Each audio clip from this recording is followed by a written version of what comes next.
Sir ಅವರು ಉದ್ಘಾಟನಾ ಭಾಷಣ ಮಾಡಬೇಕು ಅಂತ ಕೇಳ್ಕೊತೀನಿ. ರೈತ ಹೋರಾಟಕ್ಕೆ ಜಯವಾಗಲಿ. ನಮ್ಮ ಭೂಮಿ ನಮ್ಮ ಹಕ್ಕು, ನಮ್ಮ ಭೂಮಿ ನಮ್ಮ ಹಕ್ಕು. ರೈತ ಹೋರಾಟಕ್ಕೆ ಜಯವಾಗಲಿ. ರೈತ ಮಹಿಳೆಯರ ಹೋರಾಟಕ್ಕೆ ಜಯವಾಗಲಿ. ಎಲ್ಲರಿಗೂ ನಮಸ್ಕಾರ. ಈ ಪ್ರತಿರೋಧ ಸಮಾವೇಶದ ಸಭಾಧ್ಯಕ್ಷತೆಯನ್ನು ವಹಿಸಿರುವಂಥ ಈ ಭಾಗದವರು ರಾಮನಗರ, ಈಗ ಬೆಂಗಳೂರು ದಕ್ಷಿಣ ಜಿಲ್ಲೆಯ ಚನ್ನಪಟ್ಟಣದವರಾದಂಥ ಹಿರಿಯ ಹೋರಾಟಗಾರರಾದ ಕೆ ಮಲ್ಲಯ್ಯನವರೇ, ವೇದಿಕೆ ಮೇಲೆ ದೂರದ ತುಮಕೂರು ಮತ್ತು ಚಾಮರಾಜನಗರದಿಂದ ಬಂದಿರುವಂಥ ಕಾರ್ಯಾಧ್ಯಕ್ಷರುಗಳಾದಂಥ ಮಹೇಶ್ ಪ್ರಭು ಮತ್ತು ಎ ಗೋವಿಂದರಾಜ್ ಅವರೇ, ಪ್ರಧಾನ ಕಾರ್ಯದರ್ಶಿಗಳು ನಮ್ಮ ಸಂಘದ ಪ್ರಧಾನ ಕಾರ್ಯ ಶಿವಮೊಗ್ಗದಿಂದ ಬಂದಿದ್ದಾರೆ ಎನ್ ಡಿ ವಸಂತ್ ಕುಮಾರ್ ಅವರೇ, ಉಪಾಧ್ಯಕ್ಷರಾದ ಎಲ್ ಕೆಂಪುಗೌಡ್ರೆ, ವಿಭಾಗೀಯ ಸಂಘಟನಾ ಕಾರ್ಯದರ್ಶಿಗಳಾದಂಥ ಹೊಸಕೋಟೆ ಬಸವರಾಜ್ ಅವರೇ, ಎಲ್ಲಕ್ಕಿಂತ ಈ ಹೋರಾಟದಲ್ಲಿ ನಿಮಗೆಲ್ಲರಿಗೂ ಚಿರಪರಿಚಿತರಾದಂಥ ಸಂಯುಕ್ತ ಹೋರಾಟದಲ್ಲಿ ನನ್ನ ಸಹ ಸಂಗಾತಿಯಾಗಿ ಚಳುವಳಿಯಲ್ಲಿ ಕಟ್ಟೋದ್ರಲ್ಲಿ ಮುಂಚೂಣಿರುವಂಥ ಟಿ ಯಶವಂತರವರೇ, ಕುಮಾರಸ್ವಾಮಿ ಅವರೇ, ಸಿದ್ದನಗೌಡ್ರೆ, ರಮ್ಯಾ ರಾಮಣ್ಣ ಅವರೇ, ನೇತ್ರಾವತಿ ಅವರೇ, ಗೋಪಾಲ್ ಅವರೇ, ಜೊತೆಗೆ ಈ ಸಂಘದ ಇಲ್ಲಿ ಹೋರಾಟ ಮಾಡ್ತಿದ್ದ ಭೂ ರಕ್ಷಣಾ ಸಮಿತಿ ಹೋರಾಟದ ಅಧ್ಯಕ್ಷರು, ಕಾರ್ಯದರ್ಶಿಗಳು, ಇತರ ಎಲ್ಲ ಪದಾಧಿಕಾರಿಗಳು ಮಿತ್ರರೇ, ಮುನಿರಾಜ್ ಅವರೇ, ಭಾಳಷ್ಟು ಜಿಲ್ಲೆಯಿಂದ ಇಲ್ಲಿ ರೈತ ಹೋರಾಟದ ಪದಾಧಿಕಾರಿಗಳು ಬಂದಿದ್ದಾರೆ. ಚಾಮರಾಜನಗರದಿಂದ ಬಂದಿದ್ದಾರೆ, ಮೈಸೂರಿಂದ ಪದಾಧಿಕಾರಿಗಳು ಬಂದಿದ್ದಾರೆ, ವಸಂತಕುಮಾರು, ಮೊರಂಕಯ್ಯ, ಚಾಮರಾಜನಗರದಿಂದ ಸಿದ್ದರಾಜು, ಭಾಸ್ಕರ್ರು, ಯಶವಂತ್ ಎಲ್ಲ ಬಂದಿದ್ದಾರೆ. ಭಾಳಷ್ಟು ಜನ ಮೈಸೂರು ಭಾಗದಿಂದ, ಮೈಸೂರು, ಚಾಮರಾಜನಗರ, ಮಂಡ್ಯದಿಂದ ಸಾವಿರಾರು ಜನ ಬಂದಿದ್ದಾರೆ. ಇಲ್ಲಿ ದೂರದ ಗುಲ್ಬರ್ಗದಿಂದ ನಾಗೇಂದ್ರಪ್ಪ ಅಂತ ತಂಬೆ ಬಂದಿದ್ದಾರೆ. ವಿಜಯನಗರ ಜಿಲ್ಲೆಯಿಂದ ರವಿಕುಮಾರ್ ಬಂದಿದ್ದಾರೆ. ಗದಗಿಂದ ನಮ್ಮ ದಂಡಣ್ಣನವರು ಬಂದಿದ್ದಾರೆ. ಭಾಳಷ್ಟು ಒಂದು 20-25 ಜಿಲ್ಲೆಯ ಪದಾಧಿಕಾರಿಗಳು ಇಲ್ಲಿ ಬಂದಿದ್ದಾರೆ. ಚಿಕ್ಕಬಳ್ಳಾಪುರ, ಮೈಸೂರು, ಬೆಂಗಳೂರು ಡಿವಿಷನ್ ಎಲ್ಲ ಜಿಲ್ಲೆಯಿಂದ ಬಂದಿದ್ದಾರೆ. ನಮ್ಮ ಲಕ್ಷ್ಮೀನಾರಾಯಣ ರೆಡ್ಡಿ ಅವರು ಈ ಭಾಗದ ಈ ವಿಭಾಗೀಯ ಉಪಾಧ್ಯಕ್ಷರು, ಚಂದ್ರಶೇಖರ್ ಅವರು ಸಹ ಕಾರ್ಯದರ್ಶಿಯವರು, ಅವರು ಚಿಕ್ಕಬಳ್ಳಾಪುರದಿಂದ ಒಂದು ತಂಡವನ್ನೇ ಬಂದಿದೆ. ಲಕ್ಷ್ಮೀನಾರಾಯಣ ರೆಡ್ಡಿ ಅವರು ಬೆಂಗಳೂರು ಜಿಲ್ಲೆಯ ಕಾರ್ಯಕ್ರಮ ಇದೆ, ಬೆಂಗಳೂರು ಡಿವಿಷನ್ ಕಾರ್ಯಕ್ರಮ. ಜೊತೆಗೆ ಮೈಸೂರು, ಮಂಡ್ಯ, ಚಾಮರಾಜನಗರ ಸಪೋರ್ಟ್ ಮಾಡಿ 9 ಜಿಲ್ಲೆಗಳ ಇವತ್ತು ರೈತರು ನಾವು ಇಲ್ಲಿ ಸಮಾವೇಶಗೊಂಡಿದ್ದೀವಿ. ವಿಶೇಷವಾಗಿ ಮಾಧ್ಯಮದವ್ರನ್ನ ನಾನು ಕೃತಜ್ಞತೆ ಸಲ್ಲಿಸೋಕ್ಕೆ ಇಷ್ಟಪಡ್ತೀನಿ. ಹೋರಾಟದ ಸಫಲ ವಿಫಲದಲ್ಲಿ ಅವ್ರ ಪಾತ್ರ ಇರುತ್ತೆ, ಅದು ಹೆಚ್ಚು ಸಫಲ ಆಗುತ್ತೆ. ಮಾಧ್ಯಮದವರು ಹೋರಾಟಕ್ಕೆ ಬೆಂಬಲ ಕೊಟ್ಟಾಗ ಹೋರಾಟ ಸಕ್ಸಸ್ ಆಗಿರೋಂಥ ಉದಾಹರಣೆಗಳೇ 100ಕ್ಕೆ 100 ಕಾರಣವಾಗಿದೆ. ದೇವನಹಳ್ಳಿ ಹೋರಾಟದಲ್ಲಿ ರಾಜ್ಯದ ಮೂಲೆ ಮೂಲೆಗೂ ತಲುಪಿದಂಗೆ ಮಾಧ್ಯಮದವ್ರು ನೋಡಿದ್ರು. ಅಂತಾರಾಜ್ಯೀಯ ಪ್ರತಿನಿಧಿಗಳು ಕೂಡ ಇಲ್ಲಿ ಬರಂಗೆ ಮಾಡಿದ್ರು ಮಾಧ್ಯಮದವರು. ಅದೇ ರೀತಿ ಇವತ್ತು ಬೈರ್ಮಂಗಲ ಮತ್ತು ಈ ಭಾಗದ ಹೋರಾಟಕ್ಕೆ ಮಾಧ್ಯಮದವರು ಬೆಳಿಗ್ಗೆಯಿಂದಲೂ ಕೂಡ ಸಹಕರಿಸಿದ್ದಾರೆ, ಲೈವ್ ಕೊಟ್ಟಿದ್ದಾರೆ. ಭಾಳಷ್ಟು ಸ್ನೇಹಿತರು ನನಗೆ ದೂರ ಊರಿಂದ ಬೇರೆ ರಾಜ್ಯದಲ್ಲಿರೋರು ಕೂಡ ಫೋನ್ ಮಾಡಿದ್ರು ನನಗೆ. ಭಾಳಷ್ಟು ಒಳ್ಳೆ ಲೈವ್ ಕೊಟ್ಟಿದ್ದಾರೆ, ಒಳ್ಳೆ ಹೋರಾಟ ಯಶಸ್ವಿ ಆಗ್ತಾ ಇದೆ ಅಂತ. ಅದಕ್ಕೆ ಕರ್ನಾಟಕದ ರೈತ ಸಮುದಾಯದ ಪರವಾಗಿ ಬಂದಿರ್ಬೋದು. ಇಲ್ಲಿ ನಾನು ಬಂದಾಗೆಲ್ಲ ಒಂದು ಮಾತು ಹೇಳ್ತಿದ್ದೀನಿ, ಮಹಿಳೆಯರ ಹೆಗಲ ಮೇಲೆ ಹಸಿರು ಟವಲ್ ಬಂದಾದಮೇಲೆ ಗೆದ್ದೇ ಗೆಲ್ಲುತ್ತೆ ಅಂತ. ಹಸಿರು ಟವಲ್ ಮಹಿಮೆ ದೊಡ್ಡದು, ಅದಕ್ಕೊಂದು ಸತ್ವ ಇದೆ, ಅಂಥ ಸತ್ವ ಗಟ್ಟಿ ಇದೆ. ಗಾಂಧಿ ಕೊಟ್ಟಂಥ ಸತ್ಯಾಗ್ರಹದ ಆ ಸತ್ಯ ಅದರಲ್ಲಿ ಅಡಗಿದೆ. ಇದುವರೆಗೂ ಕೂಡ ಹಸಿರು ಟವಲು 46 ವರ್ಷದಿಂದ ಶಾಂತಿಯುತವಾದ ಅಹಿಂಸಾತ್ಮಕ ಚಳುವಳಿ ಮಾಡ್ಕೊಂಡಿದ್ದೀವಿ. ಲಕ್ಷಾಂತರ ಜನ ಸೇರಿದ್ದೀವಿ, ಕೋಟ್ಯಾಂತರ ಜನ ಸೇರಿದ್ದೀವಿ. ಯಾವುದೇ ಸಾರ್ವಜನಿಕ ಆಸ್ತಿಪಾಸ್ತಿಗೆ ತೊಂದರೆ ಆಗಬಾರ್ದಂಗೆ, ಅಹಿತಕರ ಘಟನೆಗಳಿಗೆ ಎಡೆಮಾಡಿಕೊಡದೆ ಯಶಸ್ವಿಯಾದಂಥ ಸತ್ಯಾಗ್ರಹಗಳು ಹೋರಾಟ ಮಾಡಿದ್ದೀವಿ. ದೇವನಹಳ್ಳಿಯಲ್ಲೂ ಕೂಡ ಹಸಿರು ಟವಲ್ ಹೆಗಲ ಮೇಲಿತ್ತು, ಮಹಿಳೆಯರ ಮೇಲೆ. ಆವಾಗ ನಾನು ಹೇಳಿದ್ದೆ, ಮಹಿಳೆಯರ ಮುಂಚೂಣಿ ನಾಯಕತ್ವದ ಹೋರಾಟ ಮಾಡಿದ್ರೆ ಖಂಡಿತ ಹೋರಾಟಕ್ಕೆ ಜಯ ಸಿಗುತ್ತೆ, ಇಲ್ಲೂ ಸಿಗುತ್ತೆ. 26 ಹಳ್ಳಿಗಳಿನ 9640 ಎಕರೆ ಫಲವತ್ತಾದಂಥ ನೀರಾವರಿ ಭೂಮಿ, ಬದುಕಿಗೆ ಆಧಾರವಾಗಿರೋಂಥ ಭೂಮಿ, ಥರದ ತರಕಾರಿಗಳನ್ನು ಬೆಳ್ಕೊಡುವಂಥ ಭೂಮಿ, ತೆಂಗು, ಅಡಕೆ, ರೇಷ್ಮೆ, ಮಾವು ಎಲ್ಲ ಹೊಂದಿರೋಂಥ ಭೂಮಿ. 26 ಹಳ್ಳಿ ಭೂಮಿಯ ಜನರ ಭೂಮಿಯನ್ನು ಸ್ವಾಧೀನ ಮಾಡ್ಕೊಳ್ಳೋಕ್ಕೆ ಸರ್ಕಾರ ಮುಂದಾಗಿದೆ. 26 ಹಳ್ಳಿಯ ಜನಕ್ಕೆ 26,000 ಹಳ್ಳಿಗಳಿವೆ ಕರ್ನಾಟಕದಲ್ಲಿ. 26,000 ಹಳ್ಳಿಯ ಬೆಂಬಲ ಇದೆ ಅಂತ ತೋರ್ಸಕ್ಕೆ ಇವತ್ತು ಸಮಾವೇಶ. ಕೇವಲ 26 ಹಳ್ಳಿ ಹೋರಾಟ ಅಲ್ಲ ಇದು. ಕರ್ನಾಟಕದ ಗ್ರಾಮೀಣ ಪ್ರದೇಶ ರೈತಾಪಿ ಜನ ಇರುವಂಥದ್ದು 26,000 ಹಳ್ಳಿ ಇದ್ದಾವೆ. 26,000 ಹಳ್ಳಿಯ ನಿಮ್ಗೆ ಬೆಂಬಲ ನಿಮಗಿದೆ. ಅವರೆಲ್ಲರೂ ಕೂಡ ಅಲ್ಲೇ ನಿಂತು ನಿಮ್ಗೆ ಹಾರೈಸ್ತಾರೆ, ಹೋರಾಟಕ್ಕೆ ಬೆಂಬಲ ಕೊಟ್ಟಿದ್ದಾರೆ. ಒಂದು ಮಾತು ನಾವು ಅರ್ಥ ಮಾಡ್ಕೋಬೇಕು, ಭಾಳಷ್ಟು ಜನ ಮಾತಾಡೋರು ಇದ್ದಾರೆ. ಇದು ಶ್ರೀಮಾನ್ ಡಿ ಕೆ ಶಿವಕುಮಾರ್ ಅವರು ನಿಮ್ಮ ಜಿಲ್ಲೆಯವರೇ, ಈ ಮಣ್ಣಲ್ಲೇ ಹುಟ್ಟಿರೋರು. ಅವ್ರ ಇಂಟರ್ವ್ಯೂಗಳು ನೋಡಿದ್ರಿ ನೀವು, ನಾನು ನೋಡಿದ್ದೀನಿ. ಅವರು basically farmers family. I am basically farmer son ಅಂತ ಹೇಳ್ತಾರೆ. ಮೈ ಬಿಸ್ನೆಸ್ ಇಸ್ ಪ್ರೊಫೆಷನ್ ಅಂತ ಹೇಳ್ತಾರೆ.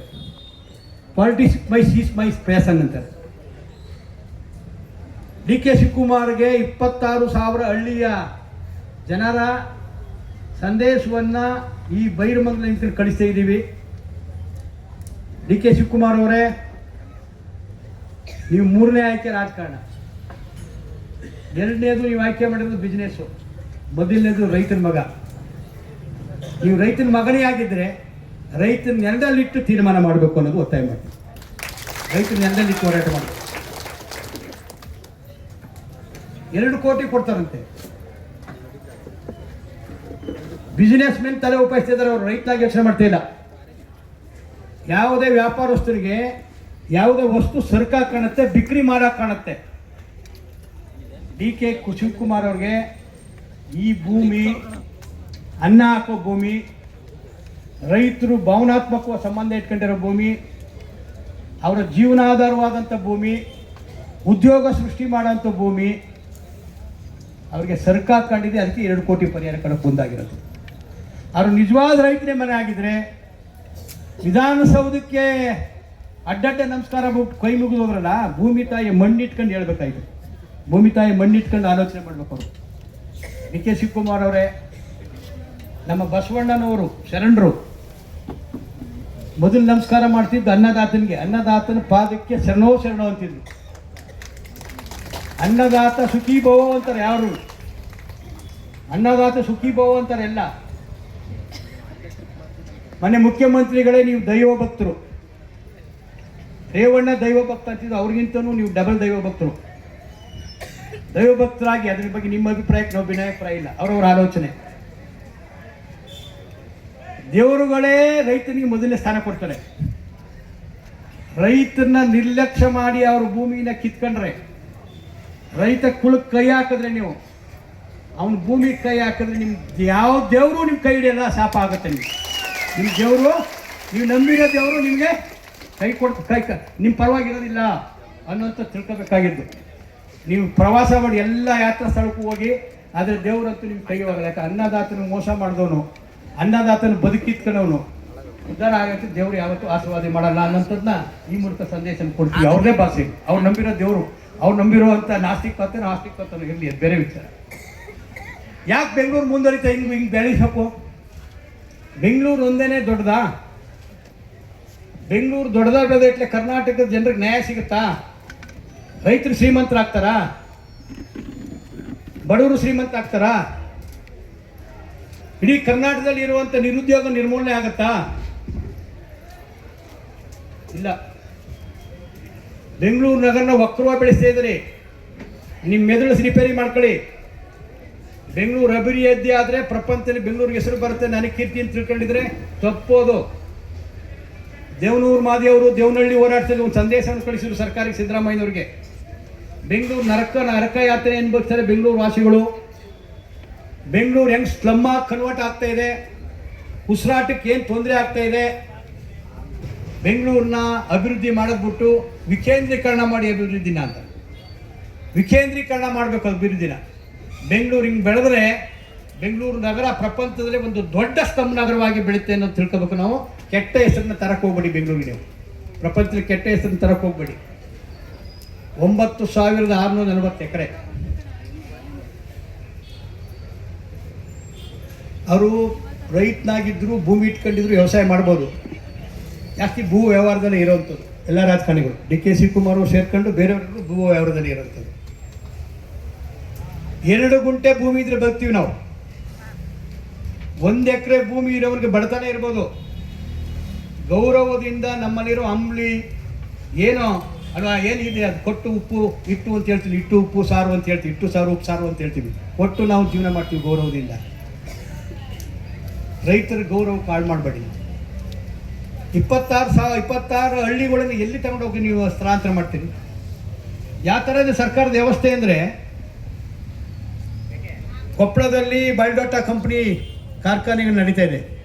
ನಾವೇನು ಮಾಡ್ತೀವಿ, ನಮ್ಮ ಜಿಲ್ಲೆ ಅಭಿವೃದ್ಧಿ ಬೇಕು ಅಂತ ಹೇಳಿ ಕಾರ್ಖಾನೆಗಳು ಬರಲಿ ಅಂತ ಕೂಗ್ತೀವಿ. ಅಲ್ಲಿ ಭೂಮಿನ ಕಳ್ಕೊಂಡಿದ್ದಾರೆ, ಕಾರ್ಖಾನೆಗಳಿದ್ದಾವೆ. ಸ್ಥಳೀಯರಿಗೆ ಉದ್ಯೋಗ ಇಲ್ಲ, ಉದ್ಯೋಗ ಇಲ್ಲದ್ರೆ ಹಾಳಾಗಲಿ, ಅವ್ರ ಬದುಕನ್ನೇ ಕಿತ್ಕೊಂಡ್ಬಿಟ್ಟಿದೆ. ರೋಗ ರುಜಿನಗಳದೇವೆ. ಊಟ ಮಾಡೋಕ್ಕೆ ಹೋದರೆ ಬರೀ ಕಪ್ಪೆ ಸಿಗುತ್ತೆ, ಮಚ್ಚಿಯ ಸಿಗುತ್ತೆ, ಕ್ಯಾನ್ಸರ್ ಅಂಥದ್ದು ಬಂದಿದ್ದಾವೆ. ನಾವೆಲ್ಲ ಹೋರಾಟ ಮಾಡಿ ಆ ಕಾರ್ಖಾನೆಗಳು ಮುಚ್ಚಿ ಅಂದರೆ, ಈ ಸರ್ಕಾರಗಳ ತಲೆ ಯಾವ ಥರ ನೀತಿ ಇದ್ದಾವೆ ಅಂತಂದರೆ, ಕಾರ್ಖಾನೆಯನ್ನು ಸ್ಥಳಾಂತರಿಸಲ್ಲ, ಅಲ್ಲಿರೋ ಜನನೇ ಸ್ಥಳಾಂತರ ಮಾಡಬೇಕು ಅಂತಾರೆ ಕಾರ್ಖಾನೆ ಹಿತಾಸಕ್ತಿಗಳು. ಇಂಥ ಆಡಳಿತ ಮಾಡೋ ನಮ್ಮಲ್ಲಿರೋದು. ಜನರ ಹಿತಕ್ಕಿಂತ ಕಾರ್ಖಾನೆ ಅಲ್ಲಿ ಮೂಲವಾಸಿಗಳನ್ನೇ ಸ್ಥಳಾಂತರ ಮಾಡೋಕ್ಕೆ ಕೊಡ್ತಾರೆ. ಈ ಥರ ಪರಿಸ್ಥಿತಿ ಇರೋವಂಥದ್ದು. ಇವೆಲ್ಲರೂ ಕೂಡ ಕಾರ್ಪೊರೇಟ್ ಪರವಾಗಿರುವಂಥದ್ದು. ಯಾವುದೋ ಪಕ್ಷ ಆಗ್ಬೋದು, ನಮ್ಮಲ್ಲಿ ಆಡಳಿತ ಮಾಡಿರೋ ಪಕ್ಷ, ವಿರೋಧ ಪಕ್ಷ, ಇನ್ಯಾವುದೇ ಪಕ್ಷ ಆಗಿರ್ಬೋದು, ಅವೆಲ್ಲವೂ ಕೂಡ ಕಾರ್ಪೊರೇಟ್ಗಳ ಕೈಗೊಂಬೆಗಳು, ಭೂ ದಲ್ಲಾಳಿಗಳು ಪರವಾಗಿರುವಂಥ ಸರ್ಕಾರಗಳು. ಇದೊಂದು ರಿಯಲ್ ಎಸ್ಟೇಟ್ ದಂಧೆ ಇದೆ.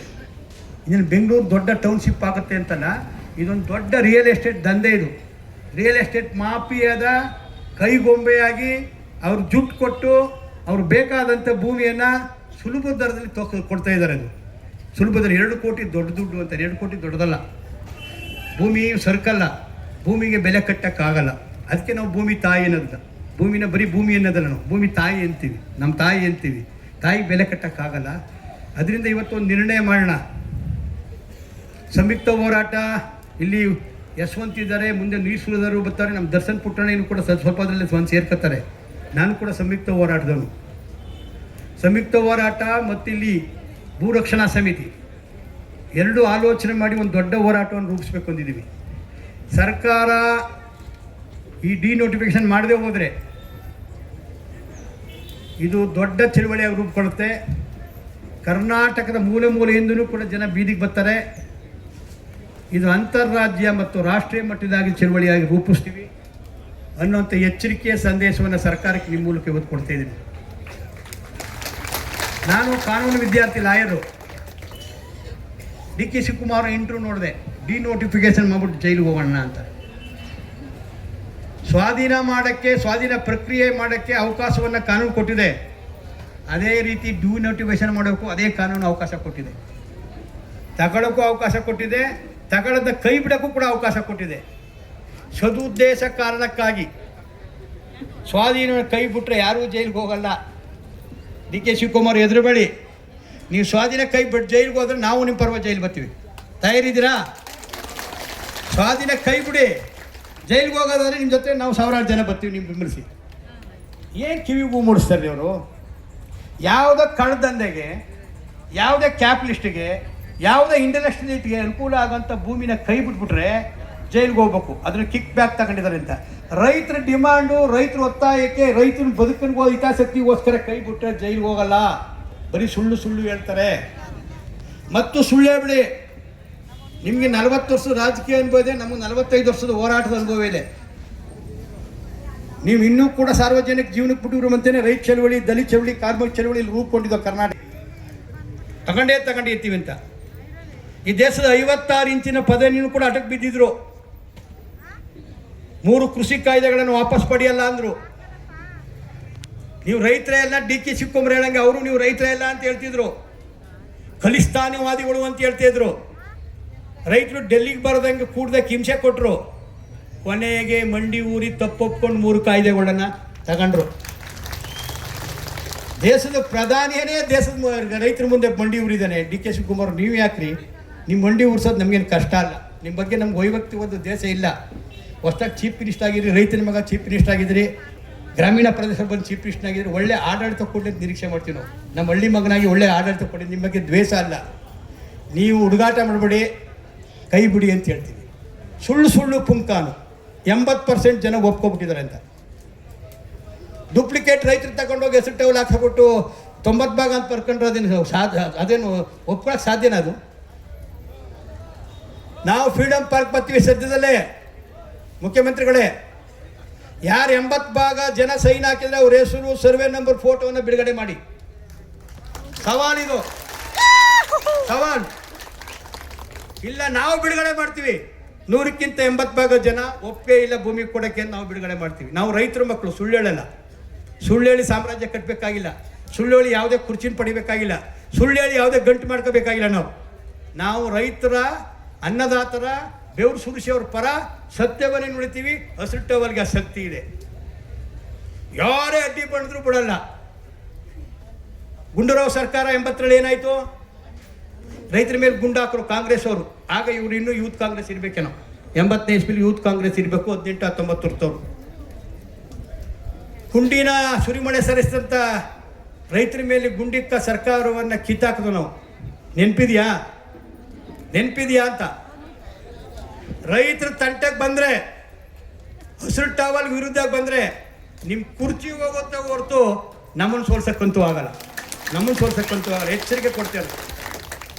ರೈತ ಕುಲದ ಬದುಕನ್ನು ಕಿತ್ಕಡೆ ಕೈ ಹಾಕಿರುವಂಥ ಯಾವುದೇ ಮುಖ್ಯಮಂತ್ರಿ ಆಗಲಿ, ಯಾವುದೇ ಪ್ರಧಾನಮಂತ್ರಿ ಆಗಲಿ, ಅವನು ಪೊಲಿಟಿಕಲ್ ರಾಜಕೀಯ ಭವಿಷ್ಯ ಹಾಳು ಮಾಡ್ಕೊಂಡಿದ್ದಾರೆ ಹೊತ್ತು ರಾಜಕೀಯ ಮುಂದುವರೆದಂಥ ಉದಾಹರಣೆ ಇಲ್ಲ ಇತಿಹಾಸದಲ್ಲಿ. ನೋಡಿ ನೀವು ಆ ಕೆಟ್ಟ ಇತಿಹಾಸಕ್ಕೆ ನೀವು ಸೇರಬೇಡಿ. ರೈತನ ಮಗಳಾಗಿ ಕೂಡಲೇ ಡಿನೋಟಿಫಿಕೇಶನ್ ಮಾಡಿ ಈ ಭಾಗದ ಅಭಿವೃದ್ಧಿಗೋಸ್ಕರ ಬೇರೆ ರೀತಿ ನೀವು ಯೋಜನೆಗಳನ್ನ ರೂಪಿಸಿ. ನೀವೇನು ರಾಜಕಾರಣಿ ಆದ ಎಟ್ಲೆ ನಿಮ್ಮೊಬ್ಬರಿಗೆ ನಿಮ್ಮ ಜೊತೆ IAS ಆಫೀಸರ್ ಇದ್ದಾರೆ, ಯೋಜನೆ ಮಾಡಿದ್ದಾರೆ. ನಮಗೂ ನಾಲೆಡ್ಜ್ ಇಲ್ಲಿ ಕುಂತಿರೋ ಚಳವಳಿಲಿರುವಂಥವ್ರು, IAS ಮಾಡಿರುವಂಥವ್ರು ಅವರೇ, IASಗೆ ಪಾಠ ಮಾಡೋ ಶಕ್ತಿ ಇರುವಂಥವ್ರು ಅವರೇ, ಮುಖ್ಯಮಂತ್ರಿಗೆ ಸಲಹೆ ಕೊಡುವಂಥ ಶಕ್ತಿ ಇರೋರು ಅವರೇ, ಪ್ರಧಾನಮಂತ್ರಿ ಸಲಹೆ ಕೊಡೋರಿದ್ದಾರೆ. ಕರ್ನಾಟಕದ ಅಭಿವೃದ್ಧಿ ಮಾದರಿ ಹೆಂಗಿರ್ಬೇಕು ಅಂತ ತೋರಿಸ್ತೀವಿ ನಾವು. ಕೃಷಿಗೆ ಹೆಂಗಿರಬೇಕು ಅಭಿವೃದ್ಧಿ, ಕೈಗಾರಿಕೆಗೆ ಏನಿರಬೇಕು, ಎಲ್ಲ ಕ್ಷೇತ್ರದ ಅಭಿವೃದ್ಧಿ ಮಾದರಿಯನ್ನು ಕೊಡೋಕ್ಕೆ ನಮ್ಮ ಹತ್ರ ಮಾಹಿತಿಗಳಿವೆ. ಸಿವಿಲ್ ಸೊಸೈಟಿಯಾಗಿ ನಾವು ಕೊಡ್ತೀವಿ, ನಾವು ಸಹಕರಿಸ್ತೀವಿ ನಿಮಗೆ. ಅದು ಕೆಲಸ ಮಾಡಿ. ಅಭಿವೃದ್ಧಿ ಕರ್ನಾಟಕದ ಸುಸ್ಥಿರ ಅಭಿವೃದ್ಧಿಗೋಸ್ಕರ ನೀವು ಕೆಲಸ ಮಾಡಿ, ನಾವು ಬೆಂಬಲ ಕೊಡ್ತೀವಿ ನಿಮಗೆ.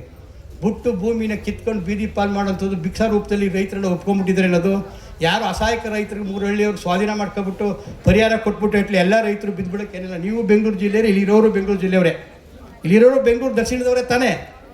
ನಿಮಗೆ ಎಷ್ಟು ಸುಳ್ಳು ಶಕ್ತಿ ಇದೆ, ಅದಕ್ಕಿಂತ ಹೆಚ್ಚಿನ ಶಕ್ತಿ ಇದೆ ನೈತಿಕವಾದ ಶಕ್ತಿ. ಅದರಿಂದ ನಾವೆಲ್ಲ ಆಟ ಬಿಟ್ಬಿಡಿ. ನಾವು ದೊಡ್ಡ ಹೋರಾಟವಾಗಿ ರೂಪಿಸ್ತೀವಿ. ಕರ್ನಾಟಕದ ಸಮಸ್ತ ಜನ ಈ ಹೋರಾಟದ ಪರ ಇರುತ್ತೆ. ಬರೀ ರೈತರಲ್ಲ, ಅನ್ನ ಉಣ್ಣೋವರೆಲ್ಲರ ಚಳುವಳಿಯಾಗಿ ಪರಿವರ್ತಿಸ್ತೀವಿ. ಅನ್ನ ಊಟ ಮಾಡೋವರೆಲ್ಲರ ಚಳುವಳಿಯಾಗಿ ಪರಿವರ್ತಿಸ್ತೀವಿ. ಯಾಕಂದರೆ ಏನು ಬೇಕಾದ್ರೂ ಇಲ್ಲದೇ ಇದ್ದರೆ ಇರ್ಬೋದು, ಅನ್ನ ಇಲ್ಲದೆ ಇರೋಕ್ಕಾಗಲ್ಲ. ಭೂಮಿನ, ಕೃಷಿ ಭೂಮಿನ ಕಿತ್ಕೋಬೇಡಿ. ಹಲವಾರು ನಿರ್ಣಯಗಳನ್ನ ಕೈಗೊಳ್ಳ ಮುಂದೆ ಮಾತಾಡ್ತಾರೆ. ಎದೆಗುಂದಬೇಡಿ. ಅವ್ರ ಹಠಕ್ಕೆ ಬಿದ್ದರೆ ಲಕ್ಷಾಂತರ ಜನ ಬೀದಿಗಳನ್ನ, ಜೈಲಿಗೆ ಹೋಗೋಕ್ಕೂ ರೆಡಿ ಇರ್ತೀವಿ. ನಾವು ಮುಂದೆ ಹೋಗ್ತೀವಿ. ಯಶವಂತ, ನಾವು ಇಲ್ಲಿರೋಂಥವ್ರು ಎಲ್ಲರೂ ನಾವು ಜೈಲಿಗೆ ಮುಂದೆ ಹೋಗ್ತೀವಿ. ನೀವು ಬನ್ನಿ ನಮ್ಮ ಜೊತೆ. ಜೈಲಿಗೆ ಹೋಗೋಕ್ಕೂ ರೆಡಿ ಇದ್ದೀವಿ. ಇದು ತೀರ್ಮಾನ ಆಗಲೇಬೇಕು. ಹಠಕ್ಕೆ ನಾವು ಸೊಪ್ಪಾಕವರೆಲ್ಲ, ಹಠ ನಡೆಯಲ್ಲ ಅಂತ ಎಚ್ಚರಿಕೆ ಕೊಡ್ತಾನೆ. ಮಾತು ಮುಗಿಸ್ತೀನಿ. ನಮಸ್ಕಾರ.